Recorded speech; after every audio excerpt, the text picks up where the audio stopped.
اگر 14 معصومین علیہم سے منسوب تربت ہو الگ الگ، اور 14 سے مراد فرض کریں خود امام زمان علیہ السلام کے دست مبارک کی مٹی ہمارے ہاتھ میں ہو، فرض کی بات ہے، خود امام کے ہاتھ کی مٹی.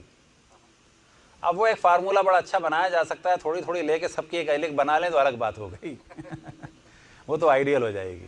لیکن فرض کریں کہ الگ الگ ہے اور کوئی آپ کو پیسنے پاسنے کی اجازت نہیں ہے، یہ تمام معصومین سے منسوب یہ الگ الگ الگ الگ الگ یہ 14 سجدگاہیں ہیں.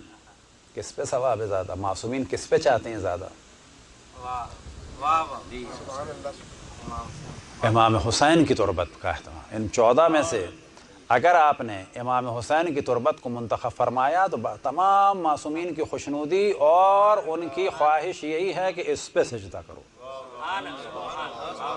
اس کو منتخب کرنے کا ثواب ہے، ان کو چھوڑنے کا گناہ نہیں ہے.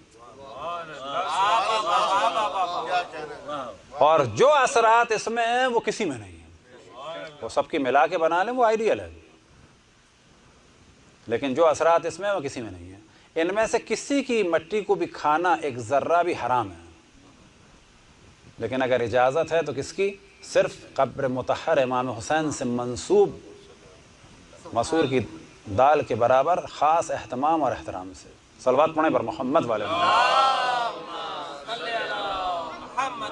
البتہ خود ہمارے ایک استاد تھے حضرت آیت اللہ مفتی شیعہ کے اللہ ان کے درجات کو بلند سے بلند فرمائے، انہوں نے ہمیں امامہ پہنایا تھا. ان کے پاس ایک پانی تھا جو کبھی کبھی ہم جا کے پیتے تھے. تمام ائمہ علیہم السلام کی جو قبور ہیں ان کی بالکل قبر مطہر کے اوپر کی ان کے پاس مٹیاں تھیں، ان کے پاس چل رہی تھیں. اب وہ مٹی کھا نہیں سکتے لیکن اس کو ہم یوز کر سکتے ہیں. وہ کیسے یوز کر سکتے ہیں؟ وہ طریقہ انہوں نے ہمیں بتایا تھا.